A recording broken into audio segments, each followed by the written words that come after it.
Hello students, welcome to Dikshant Tech. I am assisting your science teacher and we are going to study about the 8th chapter of your science book which name is the Reaching the Age of Adolescence. प्यारे बच्चों, आज हम आपके science के 8वें chapter यानी 8th chapter के बारे में हम लोग पढ़ने जा रहे हैं जिसका नाम है reaching the age of adolescence. यानी कि ये जो चैप्टर होगा हमारे बायोलॉजी पोर्शन का होगा। जब एक बच्चा जन्म लेता है तो उस बच्चे के अंदर बहुत सारे ग्रोथ होते हैं। उस बच्चे के अंदर उसका फिजिकल ग्रोथ होता है, उसका मेंटल ग्रोथ करता है, उसका बॉडी का साइज ग्रोथ करता है, बहुत सारे ग्रोथ होते हैं। ठीक है, ये ग्रोथ होने का जो रेट है, जो आपका स्पीड है, वो पहले कम होता है, बाद में 8 साल 10 साल के बाद जो ग्रोथ होने का रेट है, डेवलप होने का जो रेट है, वो क्या होता है, बढ़ जाता है, फास्ट हो जाता है।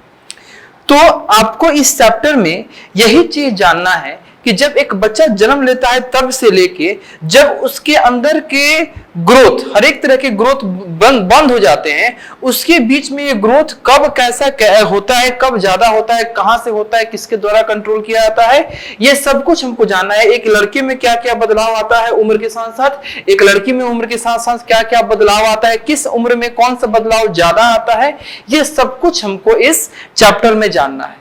यानी इस चैप्टर में हमको ये चीज जानना है कि जब हम बड़े होते हैं, जब एक लड़का बड़ा होता है, जब एक लड़की बड़ी होती है, तो किस प्रकार से चेंजेस पहले के कंपेयर में हमारे अब आते हैं। फिर आगे हम बड़े होते जाएंगे तो हमारे बॉडी के अंदर, हमारे बॉडी के बाहर, हमारे बॉडी के ऊपर जो बदलाव होगा वो किस प्रकार से देखने को मिलेगा। ठीक है, तो reaching the age of adolescence यानी एडोलसेंस का जो स्टेज है, इस स्टेज में एडोलसेंस यानी कि 10-11 से लेकर 18-19 साल तक के बीच का समय को हम एडोलसेंस कहेंगे, आगे हम लोग जानेंगे। तो एक लड़का या एक लड़की जब अपने एडोलसेंस के एज में पहुंचती है या पहुंचता है तो उस एज तक पहुंचने या उस एज तक पहुंचने में कौन कौन से चेंजेस उसके बॉडी के अंदर, उसके बॉडी के बाहर देखने को मिलते हैं, उसके सोचने की शक्ति कैसे बदलती है, वो किस प्रकार की बातों को सोचता है, उसका मेंटली वर्क कहाँ पे ज्यादा होता है, वो कैसे थिंक करता है, वो कहाँ पे ज्यादा थिंक करता है, ये सब कुछ हम लोग इस चैप्टर में पढ़ने का प्रयास करेंगे। ठीक है, तो आइए सबसे पहले हम आपको इस चैप्टर के इंट्रोडक्शन पर लेके चलते हैं। ठीक है, तो सबसे पहला हमारा इस चैप्टर का इंट्रोडक्शन ये रहेगा कि जो ग्रोथ क्या होता है। ठीक है, तो ग्रोथ बेसिकली आपका एक नेचुरल प्रोसेस होता है जिसमें एक व्यक्ति अपने फिजिकल मेंटल डेवलपमेंट को क्या करता है, कंटिन्यू करता है। ठीक है, यानी कि जब कोई बच्चा जन्म लेता है तो उस बच्चे का फिजिकल और मेंटल दोनों तरीके से क्या होता है, डेवलपमेंट होता है। इसी को हम क्या कहते हैं, ग्रोथ कहते हैं। ठीक है, अब देखिए, जो मान लीजिए एक बच्चा है, एक बेबी है, तो वो बेबी आपका हाइट में इंक्रीज करेगा, अपने वजन में इंक्रीज करेगा, सोचने की शक्ति को बढ़ाएगा, हर एक तरीके से क्या करेगा, वो ग्रो करेगा। लेकिन आपके एक बच्चे के ग्रोइंग स्टेज में जो ये समय होता है 10 से 11 साल का, ठीक है, जब वो बच्चा या कोई बच्ची जब 10-11 साल के हो जाते हैं तब ये जो आपका ग्रोथ है वो बहुत ही ज्यादा फास्ट हो जाता है। ये जो ग्रोथ है सिर्फ हाइट का ही ग्रोथ नहीं, हर एक तरीके का ग्रोथ, यानी कि वेट का ग्रोथ, मेंटली सोचने का ग्रोथ, हर एक तरीके का ग्रोथ जो है वो 10 से 11 साल के बाद एक लड़का एक लड़की में क्या होता है, इंक्रीज कर जाता है, बढ़ जाता है। ठीक है, इसी प्रकार से ये चेंजेस क्या होते हैं, अपने रास्ते पे होते हैं, ये चेंजेस कंटिन्यू आपके होते रहते हैं और एक चाइल्ड जो है वो किस में कन्वर्ट हो जाता है, एडल्ट में कन्वर्ट हो जाता है। किस में कन्वर्ट हो जाता है, एडल्ट में कन्वर्ट हो जाता है। ठीक है, अब देखिए, एक कॉमन तो आपको हम टाइम बता दिए, एक कॉमन आपको हम एज बता दिए कि किस एज में एक लड़का एक लड़की में ग्रोथ ज्यादा देखने को मिलते हैं। लेकिन ऐसी बात नहीं है कि हर एक लड़का या हर एक लड़की उस एज में फास्टली ग्रो कर ही जाएगा। आप बहुत बार आपने ऐसे देखे होंगे, बहुत सारे बच्चे बच्ची ऐसे होते हैं जो 10-11-15 साल की उम्र में बहुत ही थिन एंड लीन होते हैं, बहुत पतले होते हैं, कमजोर होते हैं, लेकिन 15 साल बाद, 16 साल बाद, 18 साल बाद उनका बॉडी अचानक से ग्रो कर जाता है, उनका बॉडी ब्रॉड हो जाता है, उनका बॉडी पूरी तरीके से भर जाता है, मोटे हो जाते हैं। तो आपका ये तो बात ठीक है कि जनरली आपका देखा गया है कि 10-11 साल में ज्यादा बॉडी में ग्रोथ होता है, लेकिन बॉडी में ग्रोथ का रेट क्या है ये आपके पर्सन के बॉडी टू बॉडी पे भी क्या करता है, डिपेंड करता है कि आपका बॉडी जो है वो किस प्रकार से है। पर्सन टू पर्सन पे डिपेंड करता है कि उस पर्सन का बॉडी में ग्रोथ आपका किस प्रकार से देखने को मिलेगा। अगर हम बात करें कि किसी ऑर्गेनिजम्स में, किसी लिविंग थिंग्स में या किसी ह्यूमन बीइंग में जो ग्रोथ हो रहा है वो हम आर्टिफिशियल करा सकते हैं कि नहीं करा सकते हैं? ऐसा नहीं है। हम ये जो ग्रोथ भी है ये बिल्कुल आपका एक नेचुरल फिनोमेना, एक प्रकृति का आपका फिनोमेना है। प्रकृति के द्वारा, नेचर के द्वारा ही आपकी बॉडी में क्या कराया जाता है? ग्रोथ कराया जाता है। हाँ, उस ग्रोथ को और थोड़ा सा बूस्टअप करने के लिए, उस ग्रोथ के रेट को इंक्रीज करने के लिए हम दवा लेते हैं, हॉर्लिक्स पीते हैं, तरह तरह के विटामिन खाते हैं, तरह तरह के हम लोग प्रोटीन पाउडर। तो बेसिकली हम लोग उस ग्रोथ की रेट को इंक्रीज कर रहे हैं, ना कि उस ग्रोथ को हम अपने द्वारा कंट्रोल कर रहे हैं। हमारे अंदर जो ग्रोथ होगा वो बाय नेचर ही कंट्रोल किया जाएगा, बाय नेचर ही उसको परफॉर्म किया जाएगा। चलिए नेक्स्ट हमको जानना है कि physical changes in human being during growth. जब एक बच्चा जन्म लेता है, ठीक है, तो जन्म लेने के बाद अलग अलग उम्र के अंतराल पे कौन कौन से बदलाव उस बच्चे के अंदर देखने को मिलते हैं और उस बदलाव को हम लोग क्या क्या कहते हैं, ठीक है। तो एक ह्यूमन बीइंग के ग्रोथ का बहुत सारा स्टेज होता है। सबसे पहला स्टेज होता है इन्फेंसी। इन्फेंसी क्या होता है? जब कोई बच्चा जन्म लेता है, जब कोई बच्चा जन्म लेता है तो जन्म से 2 साल तक के उम्र का, ठीक है, यानी 0 to 2 years, यानी जन्म के दिन से 2 साल तक के उम्र को हम क्या कहते हैं? इन्फेंसी कहते हैं। जन्म से 2 साल तक के उम्र को हम क्या कहते हैं? इन्फेंसी कहते हैं। जन्म से 2 साल तक की उम्र को हम लोग क्या बोलेंगे? इन्फेंसी बोलेंगे। अब इस पीरियड के दौरान बेबी जो होते हैं वो बहुत फास्ट क्या करते हैं? ग्रो करते हैं, ठीक है। अब नेक्स्ट आपका स्टेज होता है चाइल्डहुड, ठीक है। नेक्स्ट स्टेज होता है इन्फेंसी के बाद चाइल्डहुड। चाइल्डहुड का एज आपका 2 साल से 12 साल तक के बीच का होता है, यानी कि जब बच्चा आपका 2 साल का हो गया है तो 2 साल से 12 साल के बीच का जो आपका ईयर होता है, ईयर गैपिंग होता है, इसको हम लोग क्या बोलते हैं? यही होता है चाइल्डहुड। ये क्या होता है? चाइल्डहुड होता है, ठीक है। चलिए, तो 0 से 2 साल के स्टेज को हम लोग क्या बोलेंगे? इन्फेंसी बोलेंगे, और 2 से 12 साल के बीच के स्टेज को हम लोग क्या बोलेंगे? चाइल्डहुड बोलेंगे, ठीक है।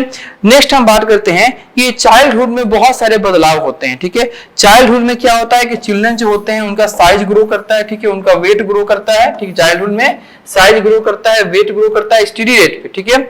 Infancy to child will also grow intellectual, emotional and socially, ठीक है। देखिए, बच्चा जब 0 से 2 साल का होता है तो भले उसका बॉडी बढ़ रहा हो, उसका वेट बढ़ रहा हो, लेकिन वो बचपना उसके अंदर होता है, उसका माइंड डेवलप नहीं करता, उसका माइंड ग्रो नहीं करता है। लेकिन वही बच्चा जब 2 साल से ज्यादा होने लगता है तो धीरे धीरे धीरे धीरे 5 साल, 6 साल, 8 साल, 9 साल के बाद धीरे धीरे उसकी सोचने की शक्ति उसके पास आने लगती है। वो सही गलत में पहचान करने लगता है, वो रिश्तों को समझने लगता है, भावनाओं को समझने लगता है, इमोशंस को समझने लगता है, फील करता है, ठीक है। वो आपका सैड होता है, वो गुस्सा होता है, यानी कि उसके अंदर क्या होती है? फीलिंग्स आ रही है, वो फीलिंग्स अपने अंदर डेवलप कर रहा है, वो अपने दिमाग को मेंटली क्या कर रहा है? इंप्रूव कर रहा है, ठीक है। तो जब बच्चा 2 से 12 साल यानी कि जब चाइल्डहुड में बच्चा होता है तो उस वक्त उस बच्चे का सिर्फ फिजिकल यानी कि हाइट और वेट ही इंक्रीज नहीं करता है। चाइल्डहुड के दौरान जो बच्चा है वो इंटेलेक्चुअली भी ग्रो करता है, इमोशनली भी ग्रो करता है और सोशली भी ग्रो करता है, ठीक है। इंटेलेक्चुअली, इमोशनली और सोशली, यानी कि तीनों तरीके से वो क्या करता है? ग्रो करता है। नेक्स्ट एडोलसेंस, यानी कि इन्फेंसी के बाद आपका जो स्टेज आएगा वो होगा चाइल्डहुड, और चाइल्डहुड के बाद जो स्टेज आएगा वो होगा एडोलसेंस, ठीक है। अब देखिए, The period of transition from childhood to an adulthood is called adolescence, यानी कि चाइल्डहुड से एक एडल्टहुड बनने का जो पीरियड होता है, एक चाइल्डहुड से एडल्टहुड बनने के बीच का जो पीरियड होता है, इसी पीरियड को हम क्या कहते हैं? एडोलसेंस कहते हैं। क्या कहेंगे? एडोलसेंस कहेंगे। देखो, जो WHO जो संस्था है, यानी कि the World Health Organization WHO, ये एडोलसेंस को किस प्रकार से डिफाइन करती है? तो adolescence as the period of life between 11 and 19 years of age, यानी कि एक लड़का या एक लड़की के उम्र का जो 11 से 19 साल तक के बीच का अंतराल होता है, 11 से 19 साल, ठीक है। तो 11 से 19 साल तक के बीच का जो अंतराल होता है उसी को हम क्या कहते हैं? एडोलसेंस कहते हैं, ठीक है। अब इसी एडोलसेंस में आपका क्या होता है? टीन पीरियड की आपका कवर किया जाता है, जिसको हम लोग टीन एज भी बोलते हैं। क्या बोलते हैं? टीन एज भी बोलते हैं। इसी एडोलसेंस के दौरान ये आपका टीन्स पीरियड आपका कवर किया जाता है, इसको हम लोग क्या बोलते हैं, टीनेज ही बोलते हैं। अब टीनेज के दौरान या एडोलेसेंस के दौरान जो बॉडी होता है बहुत ही आपका रैपिडली फास्टली क्या करता है, ग्रो करता है और बहुत सारे चेंजेस देखने को मिलते हैं, बहुत सारे चेंजेस देखने को मिलते हैं। ये सब चेंजेस क्या दिखाते हैं, ये सब चेंजेस दिखाते हैं कि बच्चा जो है वो प्यूबर्टी की तरफ बढ़ रहा है, वो बच्चा जो है वो प्यूबर्टी की तरफ बढ़ रहा है। प्यूबर्टी क्या होता है, तो प्यूबर्टी आपका एक ऐसा स्टेज होता है जीवन का जिस स्टेज में एक लड़का या एक लड़की जो है वो रिप्रोडक्शन को करने के लिए कैपेबल हो जाते हैं। यानी कि जब एक लड़का या एक लड़की का बॉडी रिप्रोडक्शन के प्रोसेस को करने के लिए, यानी कि आपका बेबी को बॉर्न कराने के प्रोसेस को करने के लिए कैपेबल हो जाए, ठीक है, एबल हो जाए, तो उसी स्टेज को हम क्या कहते हैं, प्यूबर्टी कहते हैं। उसी स्टेज को हम क्या बोलेंगे, प्यूबर्टी बोलेंगे, ठीक है। चलिए, तो एडोलेसेंस के बाद हम लोग बात करते हैं अब किसका, एडल्टहुड का। सबसे पहले हम लोग बात किया था किसका, इन्फेंसी का। सबसे पहले बात किया था इन्फेंसी का, इन्फेंसी के बाद हम लोग बात किए किसका, चाइल्डहुड का। चाइल्डहुड के बाद हम लोग बात किए एडोलेसेंस का, ठीक है, ठीक है, एडोलेसेंस का। अब एडोलेसेंस के बाद हम लोग बात करेंगे एडल्टहुड का, ठीक है, इसमें हम लोग बात करेंगे एडल्टहुड का। तो देखिए, एडल्टहुड बेसिकली आपका एक ऐसा स्टेज होता है जो किसको फॉलो करता है, एडोलेसेंस को फॉलो करता है। यानी कि जस्ट एडोलेसेंस के पीछे आपका एडल्टहुड ही रहता है। यानी जैसे एडोलेसेंस खत्म हुआ, एडल्टहुड जो है वो चालू हो गया, ठीक है। एक जो अगर कोई लड़का या कोई लड़की अपने फुल्ली फिजिकल ग्रोथ या बहुत सारे इमोशनल स्टेबिलिटी को क्या करता है, अटेन कर लेता है, वो आपका एडल्टहुड में होता है। ये काम जो होता है पूरी तरीके से उसका फिजिकली ग्रोथ हो गया, बहुत सारे इमोशन को, बहुत सारे फीलिंग्स को, बहुत सारे इंटेलेक्चुअल आप समझिए तो इमोशंस को क्या किया, अपने अंदर अटेन कर लिया, अपने अंदर अब्सॉर्ब कर लिया, अपने अंदर क्या कर लिया, रिसीव कर लिया। तो ये सारे काम जो होते हैं वो किधर होता है, आपका एडल्टहुड में होता है। The values learn during childhood and adolescence are grounded and a strong vision for the future dominates, ठीक है। जो भी आपका वैल्यूज एक लड़का अपने चाइल्डहुड में या एडोलेसेंस में क्या किया रहता है, सीखा रहता है, वो सारा चीज जो है वो उसके एडल्टहुड में क्या होता है, काम आता है। वो सारा इस चीज जो है उसके एडल्टहुड में क्या होता है, उसके फ्यूचर को फोकस करने में क्या होता है, काम आता है। Stable relationships, intellectual and career pursuits and shouldering responsibilities take priority. और यही वो समय होता है जिसमें वो जो बच्चे होते हैं, चाहे वो लड़का हो चाहे लड़की हो, वो रिलेशनशिप्स को समझने लगता है, इंटेलेक्चुअली करियर को समझने लगता है, करियर के लिए टेंशन लेता है, करियर के बारे में सोचता है, ठीक है। साथ ही साथ जो जिम्मेदारी है अपने महत्व को समझता है, अपने इंपॉर्टेंस को समझता है कि मेरी जिम्मेवारी क्या है, मेरी रिस्पॉन्सिबिलिटी क्या है, मेरे फैमिली में, मेरे फ्रेंड सर्किल में हम क्या कर सकते हैं, मेरा को क्या करना चाहिए, ठीक है। तो ये सब चीजें एडोलेसेंस में या चाइल्डहुड में नहीं समझ में आती है कि आप एक इंसान बन के पैदा लिए हो अपने घर में, तो आपकी रिस्पॉन्सिबिलिटी किसके लिए क्या है, आपको किसके लिए क्या करना होगा। ये सब कुछ जो है, ये सब कुछ आपका एडल्टहुड में आने के बाद ही क्या होता है, आपका एक इंसान सोच पाता है। एक इंसान एडल्टहुड में आने के बाद ही ये सब फीलिंग्स को क्या करता है, एक्वायर कर पाता है। चलिए, अब हम बात करेंगे कि चेंजेस एट प्यूबर्टी, यानी कि जब एक लड़का या एक लड़की रिप्रोडक्शन को करने के लिए कैपेबल हो जाते हैं, उसी स्टेज को हम क्या बोलते हैं, प्यूबर्टी कहते हैं। और ये प्यूबर्टी जो होता है, इसके दौरान बहुत सारे बदलाव होते हैं, बहुत सारे चेंजेस होते हैं। तो हमको आज वही जानना है कि प्यूबर्टी के दौरान कौन कौन से चेंजेस होते हैं, ठीक है।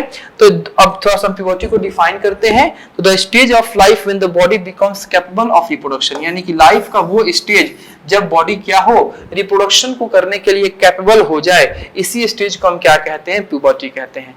जनरली जो लड़के होते हैं वो अपने 14 से 15 साल की उम्र में प्यूबर्टी को अटेन कर लेते हैं, लेकिन लड़कियां जो होती हैं वो बहुत जल्दी, यानी कि लड़कों के कंपेयर में कम ही एज में, यानी 11 से 12 साल की उम्र में ही क्या करती हैं, प्यूबर्टी को अटेन कर लेती है। ये प्यूबर्टी का जो ऑनसेट होता है, ये इनके बॉडी में होने वाले बहुत सारे फिजिकल चेंज के द्वारा पता चल जाता है, ठीक है। The change which take place during this period as refer, नीचे आपको हम कुछ चेंज के बारे में बताए हैं जो चेंज आपका इस प्यूबर्टी के दौरान देखने को मिलता है, एक लड़के के अंदर और एक लड़की के अंदर, ठीक है।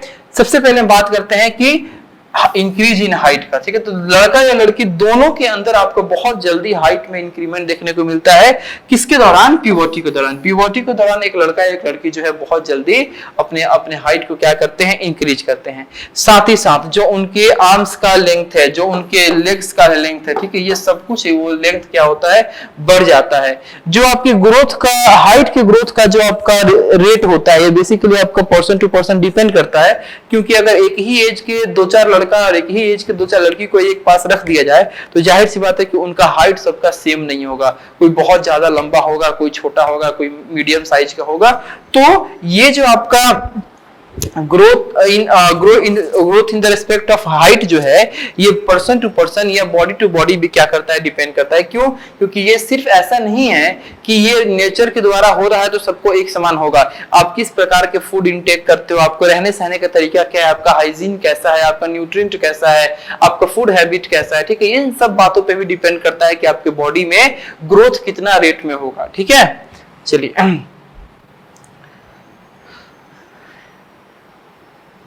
अब आपको यहाँ पे एक चार्ट दिए हैं, जिस चार्ट में आपको ये पता चलेगा कि कितना एज में एक लड़का या कितना एज में एक लड़की अपने टोटल हाइट का कितना परसेंट जो है वो एक्वायर कर लेते हैं। ठीक है, इस चार्ट में आपको बहुत अच्छे तरीके से पता लगेगा कि कितना एज से लड़कियां, यानी कि 10 साल की लड़की कितना परसेंट हाइट एक्वायर कर लेती है, 12 साल की लड़की कितना परसेंट हाइट एक्वायर कर लेती है। उसी प्रकार लड़के अपने एक पर्टिकुलर एज में कितना परसेंट अपने टोटल हाइट जो है वो टोटल हाइट का कितना परसेंट एक्वायर कर लेते हैं, यहाँ पे आपको दिखाया गया। ठीक है, देखिए शुरुआत में जो गर्ल्स होते हैं बहुत तेजी से बढ़ते हैं, लेकिन बाद में चल के गर्ल्स का बढ़ना बंद हो जाता है और 2-4 साल लेट तक आपके बॉयज जो है वो बढ़ते रहते हैं। ठीक है, जैसे आपको यहाँ पे दिखाया गया है कि 8 साल के उम्र में जो बॉयज होते हैं वो 72% क्या करते हैं? अपने हाइट को एक्वायर करते हैं, जबकि जो गर्ल्स होती हैं 8 साल की उम्र में अपने टोटल हाइट का 77% एक्वायर कर लेती हैं। ठीक है, 9 साल की उम्र में बॉयज 75% और गर्ल्स 81%। 10 साल की उम्र में बॉयज 78% और गर्ल्स जो है वो 84%। वैसे ही देखते रहिए तो आपका 16 या 17 साल की उम्र में आके गर्ल्स जो है टोटली अपने 100% हाइट को एक्वायर कर लेते हैं, लेकिन बॉयज का अभी भी हाइट बढ़ना बाकी होता है और बॉयज जो है वो 18 साल की उम्र में जाके अपने टोटल हाइट को क्या करते हैं? एक्वायर करते हैं। तो कहने का मतलब है कि जो शुरुआत में जो हाइट बढ़ने का रेशियो था, हाइट बढ़ने का जो रेट था, जो ग्रोथ था, ये गर्ल्स में ज्यादा हो गया, बहुत तेजी से हो गया, लेकिन बाद में आपका बहुत जल्दी बंद भी हो गया और अभी भी आपके लड़कों का जो हाइट है वो 1 साल तक बढ़ सकता है। ठीक है, तो ये चीज आपको इस टेबल से जानने को मिला। अब ऐसी बात नहीं है कि ये जो हाइट है सिर्फ आपके डाइट पे, न्यूट्रिएंट पे या बाय नेचुरल तरीका पे डिपेंड करेगा। ये हाइट जो है ये हमारे बच्चे के जीन पे भी डिपेंड करता है, यानी कि जो बच्चा हमारा है उस बच्चे के पिताजी या माताजी का हाइट किस प्रकार से है तो उनके जीन पे भी डिपेंड करता है। अब जीन क्या होता है? तो जीन बेसिकली आपके क्रोमोसोम का एक यूनिट होता है जिसका काम होता है कि ये हमारे रिप्रोडक्शन के दौरान पेरेंट में से कैरेक्टर्स को लेके और बेबी के बॉडी में क्या करे? ट्रांसफर करे। तो पेरेंट से कैरेक्टर को लेके बेबी के बॉडी में ट्रांसफर करना, ये हमारे क्रोमोसोम के एक यूनिट के द्वारा होता है जिसको हम क्या बोलते हैं? जीन बोलते हैं। तो हमारे माता पिता में हाइट के लिए, यानी कि हाइट के लिए किस प्रकार का जीन है, वो जीन भी आपका डिपेंड करता है कि वो जीन जब हमारे उनके बच्चों में जाएगा तो उनके बच्चों का हाइट किस प्रकार का होगा। ठीक है, ये आपको बहुत अच्छे तरीके से क्लास 10th में जो है वो जानना है। ठीक है, अब देखिए, तो ये हाइट का बड़ा होना, हाइट का कम होना, ये हेरिडिटी भी होता है। ये सिर्फ आपका इस एटमॉस्फेयर में आने से, इस इन्वायरमेंट में आने से ही हाइट का छोटा या बड़ा होना डिसाइड नहीं होता है। आपका जीन कैसा है, आपके पेरेंट्स के हाइट का जीन कैसा है, ठीक है, आपके दादाजी, आपके नाना जी के हाइट का जीन कैसा है, उस बात पे भी डिपेंड करता है कि आपका हाइट यानी बच्चे का हाइट जो है वो क्या होगा। ठीक है, अब देखिए, इफ द पर्सन्स आर और other in immediate family are told the person is likely to be tall besides eating a balanced diet and following an activity lifestyle or help it to give। यानी कि अगर आपके घरों में सब लोग लंबे हैं तो आप नहीं भी कोई बैलेंस डाइट खाइएगा, अगर नहीं भी कोई न्यूट्रिएंट लीजिएगा, तब भी आपका बॉडी जो है वो लंबा हो ही जाता है। ठीक है, क्यों? क्योंकि वो जो लंबाई है, जो टॉलनेस का जो आपका कैरेक्टर है, वो आपके पेरेंट्स से जीन के द्वारा आपके बॉडी में ट्रांसफर किया गया है। तो जाहिर सी बात है कि वो हेरिडिटी आया है, टॉलनेस जो है, लंबाई जो है वो हेरिडिटरी आया है, जिसके चलते वो आप क्या हुए हैं? लंबे हुए। चलिए इसी प्यूबर्टी के दौरान कुछ और आए हुए चेंजेस के बारे में हम लोग पढ़ेंगे। तो सबसे पहले बात करते हैं changes in body shape. Body का जो शेप होता है ये भी बदलता है। कैसे बदलता है? बॉयज में जो शोल्डर्स होते हैं वो आपके चौड़े हो जाते हैं, जो कंधे होते हैं वो क्या होते हैं? चौड़े हो जाते हैं, जो चेस्ट होता है ये चौड़ा हो जाता है, आगे की तरफ निकल जाता है, ठीक है। और जो बॉयज का बॉडी होता है बहुत ही ज्यादा मसल्स गेन कर लेता है, मस्कुलर बॉडी हो जाता है। और गर्ल्स की बात करें तो गर्ल्स जब प्यूबर्टी को अटेन करते हैं तो इनका जो पेल्विक रीजन है वो पेल्विक रीजन वाइडर हो जाता है, इनका कमर हिप जो है ये आपका चौड़ा हो जाता है, साथ ही साथ ब्रेस्ट जो है वो डेवलप करना स्टार्ट करता है, जो ब्रेस्ट होता है वो डेवलप करना स्टार्ट करता है। फिर हम प्यूबर्टी के दौरान आए हुए चेंज में से एक और चेंज के बारे में पढ़ेंगे, चेंजेस इन वॉइस, यानी आवाज में बदलाव आना स्टार्ट करता है। देखिएगा आप अगर छोटे बच्चों के हो, यानी कि जो बच्चे इन्फेंसी में होंगे या जो बच्चे चाइल्डहुड में होंगे, तो एक लड़का या एक लड़की को बुलवाइएगा, कोई खास अंतर नहीं होता है, ठीक है। लड़का भी लड़की के जैसा ही बोलता है, लड़की तो लड़की के जैसा बोलती है। लेकिन वही जब बच्चा एडोलसेंस में पहुंच जाता है तब एक लड़के का आवाज और एक लड़की का आवाज जो है वो डिफर हो जाता है। क्यों? क्योंकि एक लड़के का जो आवाज निकालने का जो आपका ये पार्ट है जिसको हम लोग क्या बोलते हैं? एडम्स एप्पल, यानी कि लैरिंक्स यानी वॉइस बॉक्स बोलते हैं।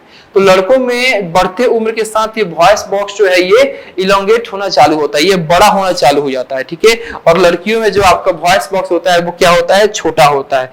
तो लड़कों में जो वॉइस बॉक्स आपका बड़ा होता है, लड़कियों में छोटा होता है। क्यों? क्योंकि वॉइस बॉक्स बड़ा होने के चलते जो लड़कों का पिच होता है वो बहुत हाई हो जाता है, और वॉइस बॉक्स छोटा होने के चलते आपकी लड़कियों का जो पिच होता है वो लो हो जाता है। तो हाई पिच के जो साउंड होते हैं वो बहुत ही भारी निकलते हैं, बहुत ही आपका बेसुरा निकलते हैं, यानी कि वो हार्श साउंड निकलते हैं। वो कैसे निकलते हैं? हार्श साउंड निकलते हैं। लेकिन वहीं पे लो पिच का जो साउंड होता है, जो लड़कियों के अंदर लो पिच, तो उनका जो साउंड होता है वो मीठा होता है, सुरीला होता है और अच्छा होता है। क्यों? क्योंकि उनका जो एडम्स एप्पल है उनका साइज छोटा है, लैरिंग्स का साइज छोटा है, वॉइस बॉक्स का साइज छोटा है, तो उनमें पिच बीच क्या होता है?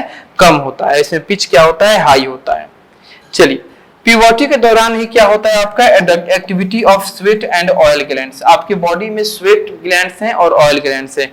ये स्वेट ग्लैंड्स आपके बॉडी के अलग अलग ऑर्गन से पसीना निकालने के लिए रिस्पॉन्सिबल होते हैं, और आपके चेहरे पे जो ये ऑयल पूरी तरीके से भर जाता है, आपका चेहरा पूरा ऑयली हो जाता है। तो ये ऑयल जो आपका सब्सटेंस है इसको निकालने के लिए कौन रिस्पॉन्सिबल होता है? तो ऑयल ग्लैंड्स जो है, ये पिंपल्स जो है इसी ऑयल ग्लैंड्स के कारण निकलता है, ठीक है। देखिए तो बहुत सारे आपके चेंजेस होते हैं, तो हम लोग बात करने जा रहे हैं स्वीट ग्लैंड और ऑयल ग्लैंड में आए हुए या होने वाले चेंजेस के बारे में। देखिए तो there is an increases activity of the sweat and oil glands resulting in increased sweating. हमारे स्वीट ग्लैंड और ऑयल ग्लैंड में बहुत सारा इंक्रीमेंट होता है, और जब एक बॉडी आपका चाइल्डहुड को छोड़ के एडोलसेंस में आती है तो वो बॉडी जो है वो स्वेटिंग करना स्टार्ट करती है। तो स्वेटिंग करना स्टार्ट करती है क्यों? क्योंकि उनका स्वेट ग्लैंड या ऑयल ग्लैंड जो है वो काम कर रहे हैं। This often causes the body to start smelling। अब स्वेटिंग होगा तो जाहिर सी बात है कि हमारे बॉडी से क्या आएगा? स्मेल तो आएगा ही, और ये जो स्किन होते हैं वो ऑयलियर हो जाते हैं। जब स्किन ऑयलियर हो जाते हैं तो आपके स्किन के ऊपर आपका एक्नी आना, पिंपल्स आना जो है वो चालू कर देता है, ठीक है। तो अक्सर आपके एडोलसेंस के टाइम में बच्चों के चेहरे पे बहुत पिंपल्स आते हैं। क्यों? क्योंकि जब आपका बचपना यानी कि जब चाइल्डहुड होता है या जब एडोलसेंस होता है उस वक्त आपके ऑयल ग्लैंड्स का सेक्रेशन जो है वो बहुत ज्यादा होता है, और ऑयल ग्लैंड्स का सेक्रेशन होने से आपके चेहरे पे पिंपल्स, एक्नी जो है वो निकलना स्टार्ट कर देते हैं। चलिए अब हम बात करेंगे कि प्यूबर्टी के दौरान जो हमारे सेक्स ऑर्गन्स होते हैं, सेक्स ऑर्गन्स, इनका भी क्या होता है? डेवलपमेंट होता है। कैसे? जब प्यूबर्टी होता है तो जो रिप्रोडक्टिव ऑर्गन्स होते हैं लड़कों में या लड़कियों में, ये आपका फंक्शनल हो जाते हैं, यानी ये काम करना स्टार्ट करते हैं, इनका फंक्शन होना स्टार्ट हो जाता है। बॉयज में जो मेल सेक्स ऑर्गन्स होता है, जैसे मान लीजिए कि टेस्टिस हो गया, पेनिस हो गया, ठीक है, ये पूरी तरीके से डेवलप कर जाता है, और टेस्टोस्टेरोन जो आपका होता है ये आपका स्पर्म प्रोड्यूस करना स्टार्ट करता है, ठीक है। यहाँ पे स्पेलिंग गलत है, यानी कि जो टेस्टिस होता है, बेसिकली जो टेस्टिस होता है, स्पेलिंग गलत नहीं है, बस यहाँ पे स्पेस छूट गया है। तो टेस्टिस जो होता है, जो आपका अभी आप लोगों को हम रिप्रोडक्शन चैप्टर में पढ़ाए थे कि टेस्टिस आपका किसमें आपका स्टोर होता है? स्क्रोटम में स्टोर होता है, ठीक है। तो एक मेल के अंदर, एक लड़के के अंदर जो टेस्टिस होता है, ये प्यूबर्टी के दौरान जो है वो इसको स्पर्म को प्रोड्यूस करना स्टार्ट कर देता है, ठीक है। नेक्स्ट है कि गर्ल्स में जो ओवरीज होते हैं इनका साइज बढ़ जाता है और ये मैच्योर एग्स को रिलीज करना स्टार्ट कर देते हैं, ठीक है। अब बात करेंगे हम लोग reaching mental, intellectual and emotional maturity की। खैर ये तो था हमारा कि हमारे बॉडी के कुछ पार्ट की साइज, वेट, एडम्स एप्पल, ये सब में कैसे बदलाव आता है। फिर हम बात की कि हमारे 6 ऑर्गन्स में डेवलपमेंट कैसे होता है, 6 ऑर्गन्स में ग्रोथ कैसे होता है। अब हम बात करने जा रहे हैं कि जब एक बच्चा प्यूबर्टी के टाइम में आता है तो वो मेंटली, इंटेलेक्चुअली और इमोशनली मैच्योर हो जाता है। वो सोच सकता है, वो आपके इमोशंस को समझ सकता है, इमोशन से वो अपने आप को क्या कर सकता है और जज कर सकता है, इमोशन से वो सुख दुख को फील कर सकता है, खुशी और सैड को फील कर सकता है। ठीक है, तो प्यूबर्टी के दौरान जो आपका mental, intellectual and emotional development है, ये आपका क्या होता है, आपके जेंडर्स में होते हैं, यानी कि लड़कों और लड़कियों में ये तीनों चेंजेस होते हैं। मेंटली वो लोग अपने आप को बदलते हैं, इंटेलेक्चुअली बदलते हैं और इमोशनली वो अपने आप को क्या करते हैं, डेवलप करते हैं। वो इमोशंस को समझना स्टार्ट करते हैं, वो चीजों को सही गलत में परखना स्टार्ट करते हैं, वो रिश्तों को समझना स्टार्ट करते हैं। ठीक है, तो ये जो होता है बहुत ही आपका इंडिपेंडेंट होता है, ये सेल्फ कॉन्शियस और सोचने की शक्ति को, यानी कि अपने बारे में या दूसरों के बारे में सोचने की शक्ति को क्या करता है, बढ़ाता है। अब sudden changes in the body may also develop some sense of insecurity or anxiety in the person, but this is a natural way of growing up and is experienced by everyone. ठीक है, कुछ changes, बहुत अचानक से होने वाले changes आपके body के अंदर क्या करते हैं, आपको इनसिक्योरिटी या एंजाइटी को फील कराते हैं। अब ऐसे पर्सन क्या करते हैं, अलग तरीके से उस चीजों को एक्सपीरियंस करके और दूसरे को शेयर करके और अपने आप को क्या करते हैं, अच्छे तरीके से रखने का प्रयास करते हैं। चलिए नेक्स्ट हम बात करते हैं सेकेंडरी सेक्सुअल कैरेक्टर के बारे में। ठीक है, सेकेंडरी सेक्सुअल कैरेक्टर के बारे में तो कुछ आपके फिजिकल फीचर्स होते हैं जो आपके एक लड़का या एक लड़की को पहचानने में, डिस्टिंग्विश करने में हेल्प करते हैं। और ये जो सेकेंडरी सेक्सुअल कैरेक्टर होता है ये प्यूबर्टी के दौरान बहुत ज्यादा होता है।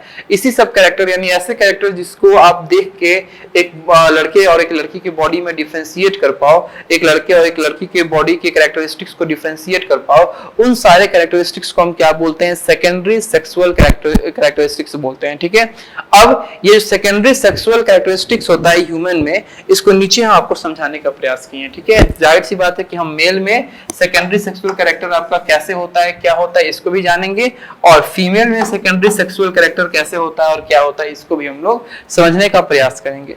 तो पहले हम मेल की बात करते हैं, यानी मेल में जो आपका फेशियल हेयर होता है, यानी चेहरे पे जो हेयर होते हैं, जो दाढ़ी मूछ होता है, ये डेवलप होना स्टार्ट होता है। ठीक है, यानी कि प्यूबर्टी के दौरान जब कोई लड़का प्यूबर्टी में इंटर करता है तो उसके चेहरे पे जो बाल होते हैं, चाहे वो दाढ़ी के हो, मूछ के हो, ये सब चीज आना, डेवलप होना स्टार्ट कर देते हैं। साथ ही साथ जो आवाज होता है वो गहरा होने लगता है, लो पिच का आवाज आपका होता है और आवाज आपके डीपर होते हैं। ठीक है, अब मसल्स जो होते हैं वो डेवलप करना स्टार्ट होते हैं और जो शोल्डर होता है ये ब्रॉड हो जाता है, वेट इंक्रीज करने लगते हैं लड़के। हम बात करेंगे लड़कियों में, तो लड़कियों में आपका क्या होता है कि जो ब्रेस्ट होता है, यानी कि जो मेमोरी ग्लैंड्स होते हैं, इनमें इनलार्जमेंट स्टार्ट होता है, ये बड़ा होना स्टार्ट होता है। ठीक है, हेयर्स जो है वो डेवलप होना स्टार्ट करते हैं आर्मपिट में, और साथ ही साथ जो पब्लिक रीजन है उस रीजन में हेयर्स जो है वो डेवलप होना स्टार्ट करते हैं। जो हिप्स होते हैं वो चौड़े होने स्टार्ट करते हैं और पेल्विक रीजन जो है आपका वाइड होना स्टार्ट करता है। साथ ही साथ इनिशिएशन ऑफ मेंस्ट्रुअल साइकिल, जो मेंस्ट्रुअल साइकिल होता है, और मेंस्ट्रुअल साइकिल क्या होता है तो आपको हम रिप्रोडक्शन में ही पढ़ाए थे, अगर नहीं याद है तो फिर से आपको बता देते हैं। रिप्रोडक्शन में आपको बताए थे कि एक लड़की का या एक वीमेन का जो ओवरी है वो प्रति 4 वीक पे क्या करता है, एक मैच्योर एग को रिलीज करते हैं।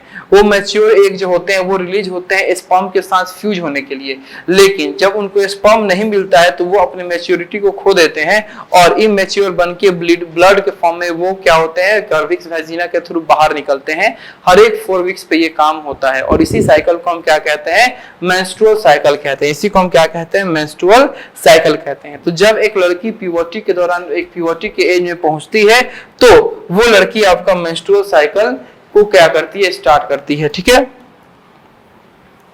साथ ही साथ deposition of fat around हिप्स can be seen, उनके हिप्स के आसपास जो फैट है उसका डिपोजिशन, यानी कि फैट जो है वो जमना स्टार्ट करेगा और उनका जो बैक साइड एरिया होगा वो आपको बड़ा होना जो है वो स्टार्ट करेगा। ठीक है, अब उनका जो पिच होता है वो हाई होता है और आवाज, पिच हाई होने के चलते आवाज जो होता है वो क्या हो जाता है, सुरीला हो जाता है। आवाज कैसा हो जाता है, सुरीला हो जाता है। चलिए, तो अभी तक हम लोग क्या पढ़ रहे थे? अभी तक हम लोग पढ़ रहे थे कि प्यूबर्टी के दौरान जो एक लड़का एक लड़की के अंदर किस प्रकार से जो है वो चेंजेस देखने को मिलता है। प्यूबर्टी के दौरान एक लड़का एक लड़की के अंदर किस प्रकार से चेंजेस देखने को मिलता है। ठीक है, हम बात करेंगे इंडोक्राइन सिस्टम के बारे में कि इंडोक्राइन सिस्टम जो है वो क्या होता है। देखिए, हमारे बॉडी में कोई भी चेंजेस जो होते हैं, ये सारे चेंजेस जो हैं ये किसी ना किसी खास प्रकार के लिक्विड एंजाइम के द्वारा कंट्रोल किए जाते हैं। और ये जो लिक्विड एंजाइम होता है इसी को हम क्या कहते हैं? हार्मोन्स कहते हैं। क्या कहते हैं? हार्मोन्स कहते हैं। ठीक है, अब देखिए, यही हार्मोन्स जो होते हैं ये प्यूबर्टी के दौरान होने वाले चेंजेस के लिए क्या होते हैं? रिस्पॉन्सिबल होते हैं। अब ये जो हार्मोन्स होते हैं हमारे बॉडी के अंदर, ये हार्मोन्स क्या होते हैं? एक स्पेशल ऑर्गन्स के द्वारा क्या होते हैं? प्रोड्यूस किए जाते हैं। और इस ऑर्गन्स को हम लोग क्या बोलेंगे? इंडोक्राइन ग्लैंड बोलेंगे। यानी इंडोक्राइन ग्लैंड आपका स्पेशल वो ऑर्गन है आपके बॉडी के अंदर जिस ऑर्गन से आपके तरह तरह के हार्मोन्स निकलते हैं। और ये हार्मोन्स क्या करते हैं? आपके बॉडी के ग्रोथ के लिए, आपके बॉडी के डेवलपमेंट के लिए, आपके माइंड को शार्प करने के लिए क्या करते हैं? हेल्प करते हैं। चलिए, अब अगर इंडोक्राइन ग्लैंड्स के बारे में और हम बात करें तो इंडोक्राइन ग्लैंड्स जो होते हैं ये क्या होते हैं? आपके डक्टलेस होते हैं। डक्टलेस इसलिए होते हैं क्योंकि ये जिस भी हार्मोन को सेक्रेट करते हैं उस हार्मोन को ये ट्रांसपोर्ट कहीं दूर तक नहीं कराते हैं, वहीं पे ये ब्लड वेसल में डाल देते हैं। और ब्लड वेसल में जहां सेक्रेट कराए, जहां प्रोड्यूस कराए, वहीं पे ब्लड वेसल में डाल देने के चलते इनको किसी प्रकार का किसी डक्ट की आवश्यकता नहीं होती है, इनको किसी प्रकार की किसी ट्यूब की आवश्यकता नहीं होती है। ठीक है, अब ये जो इंडोक्राइन ग्लैंड होते हैं, ठीक है, ये इंडोक्राइन ग्लैंड क्या करते हैं? आप एक साथ बहुत सारे ग्लैंड्स मिलके क्या बनाएंगे? इंडोक्राइन सिस्टम बनाते हैं। क्या बनाते हैं? इंडोक्राइन सिस्टम बनाते हैं। देखिए, अब बहुत सारे हमारे बॉडी के अंदर क्या होते हैं? इंडोक्राइन ग्लैंड्स होते हैं, मेल में भी और फीमेल में भी। ठीक है, कुछ मेजर जो इंडोक्राइन ग्लैंड्स होते हैं या कुछ मेजर जो ग्लैंड्स होते हैं जो आपके ह्यूमन को क्या करते हैं, जो ह्यूमन बॉडी के इंडोक्राइन सिस्टम को क्या करते हैं? फॉर्म करते हैं। उसमें आपका आता है पिट्यूटरी ग्लैंड, उसमें आता है थायराइड ग्लैंड, इसमें आता है एड्रिनल ग्लैंड, पैनक्रियाज और सेक्स ग्लैंड्स। ठीक है, ये जो ग्लैंड्स हैं ये ग्लैंड्स एक साथ मिलके और क्या बनाते हैं? इंडोक्राइन सिस्टम बनाते हैं। और इन सब ग्लैंड्स के द्वारा बहुत ही इंपॉर्टेंट हार्मोन्स को सेक्रेट किया जाता है। और वो हार्मोन्स जो होता है एक लड़का एक लड़की के बॉडी के अंदर जो प्यूबर्टी के दौरान जो चेंजेज आता है तो वो हार्मोन इस चेंजेज के लिए क्या होता है? रिस्पॉन्सिबल होता है। ठीक है, अब देखिए, बहुत सारे आपके पास क्या है? इंडोक्राइन ग्लैंड है। उस इंडोक्राइन ग्लैंड को आपको हम पिक्चर से दिखाने का प्रयास करते हैं। जैसे मान लीजिए सबसे पहले ब्रेन में आते हैं तो ये आपका क्या है? हाइपोथैलेमस है। ठीक है, ये आपका पैनियल ग्लैंड है, ये हो गया आपका पिट्यूटरी ग्लैंड। ठीक है, ये हो गया आपका पैराथायरॉइड ग्लैंड, ये हो गया थायराइड ग्लैंड, ये हो गया थाइमस। ठीक है, ये हो गया लीवर, ये हो गया एड्रिनल ग्लैंड, ये हो गया किडनी, ये किडनी, और ये हो गया आपका पेनक्रियाज। ठीक है, साथ ही साथ आए तो फीमेल में यहाँ पे क्या होते हैं? 2 ओवरी होते हैं, मेल में 2 टेस्टिस होते हैं। फीमेल में आपका क्या होता है? यूटेरस के अंदर प्लेसेंटा होता है, जो प्लेसेंटा क्या करता है? हमारे यूटेरस के वॉल से न्यूट्रिएंट को लेके और बेबी के बॉडी के अंदर एक ट्यूब के माध्यम से ट्रांसफर करता है। और इस तरीके से हमारे मदर के यूटेरस के अंदर या मदर के गर्भ के अंदर पलने वाला जो बच्चा होता है उसको क्या होता है? कंटिन्यू न्यूट्रिएंट मिलने लगता है। किसके द्वारा मिलता है? तो इसी प्लेसेंटा के द्वारा उस बच्चे को कंटिन्यू न्यूट्रिएंट की सप्लाई होती है।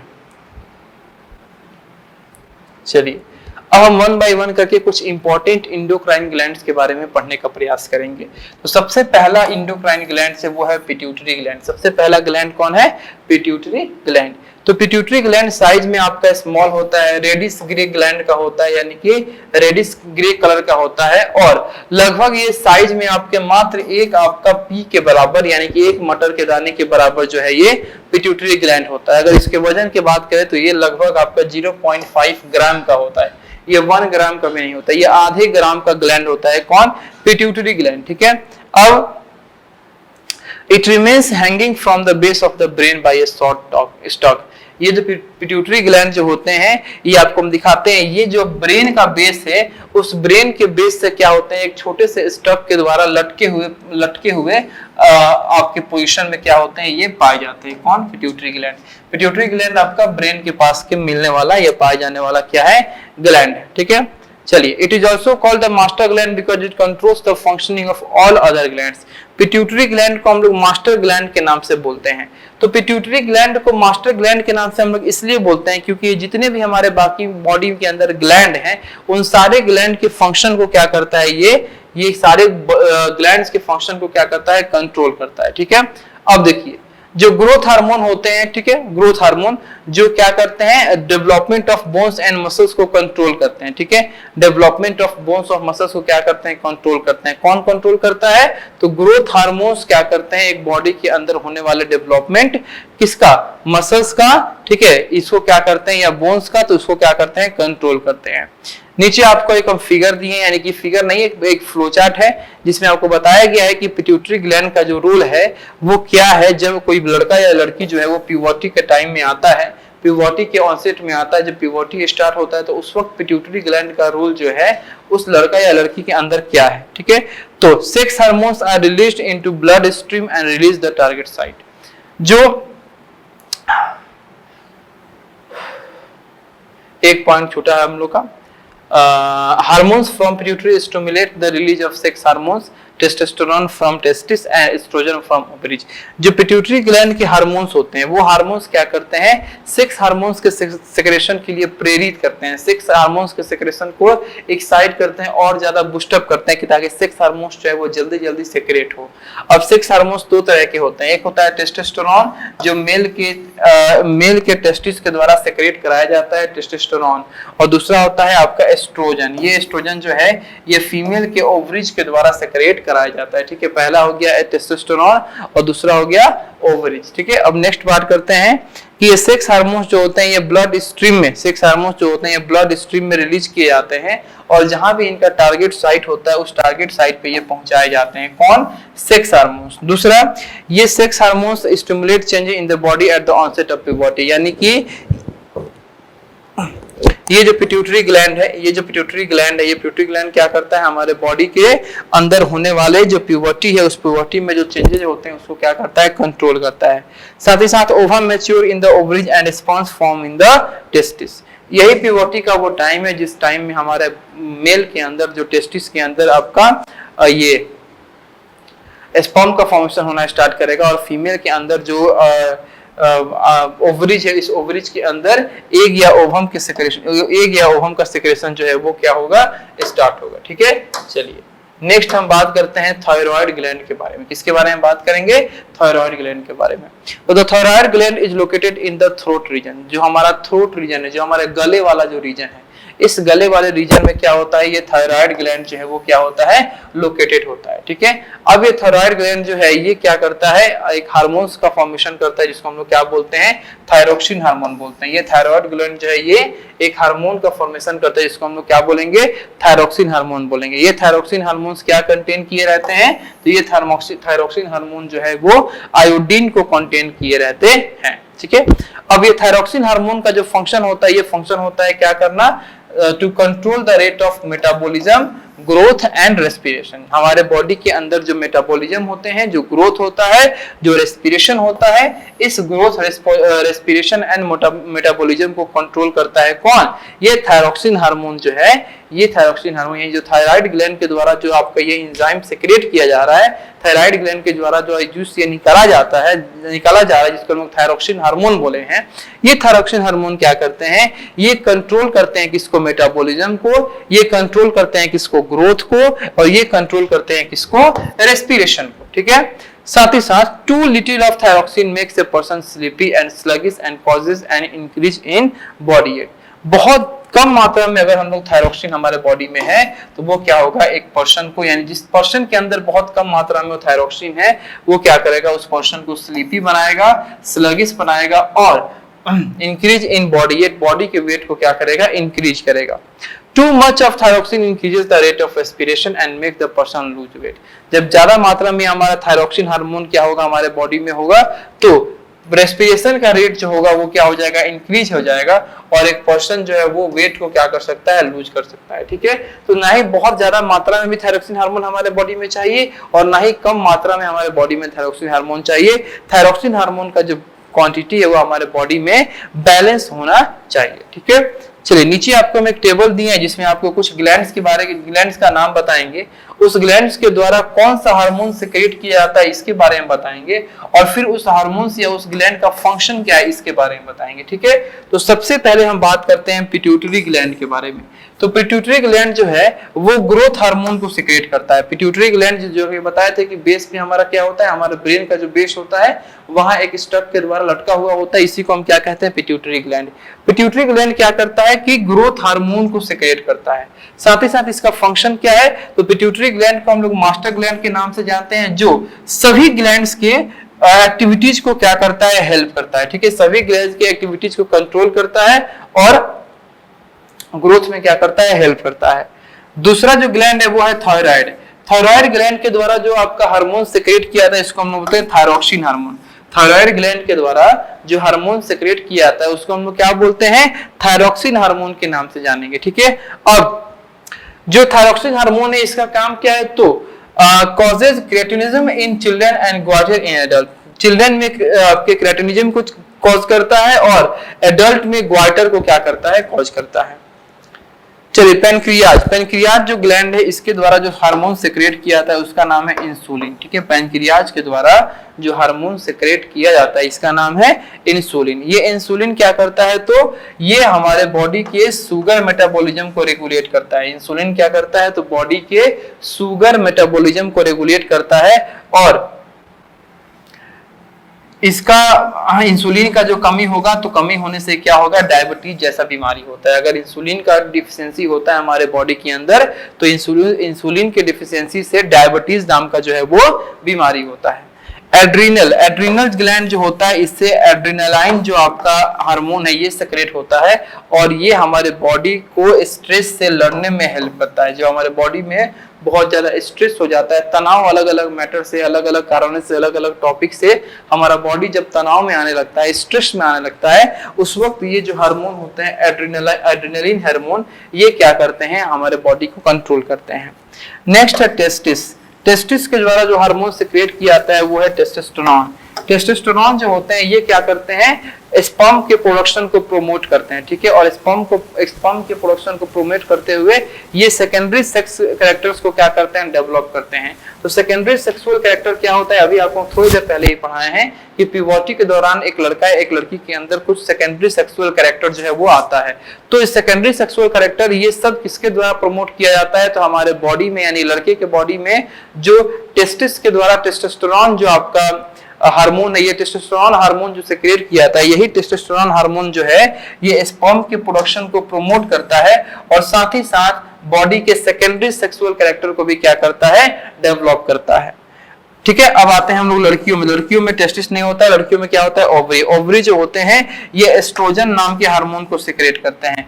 अब ये एस्ट्रोजन क्या करता है, तो एस्ट्रोजन भी किसको प्रमोट करेगा, तो जो आपके फीमेल सेक्स गैमेट है यानी एग के प्रोडक्शन को प्रमोट करेगा और साथ ही साथ जो फीमेल्स में सेकेंडरी सेक्सुअल कैरेक्टर होते हैं उनको डेवलप करने का क्या करता है, काम करता है। उनके ग्रोथ को कंट्रोल करने का क्या करता है, काम करता है। ठीक है, तो इस तरीके से यहाँ पे आके हम लोग का पार्ट 1 जो है वो कंप्लीट हुआ, जिसमें हम लोग क्या किए, तो अपने एडोलेसेंस के इंट्रोडक्शन के बारे में समझे। ठीक है, एडोलेसेंस के इंट्रोडक्शन का मतलब कि ग्रोथ क्या होता है, बेसिकली हम लोग ग्रोथ के इंट्रोडक्शन के बारे में समझे।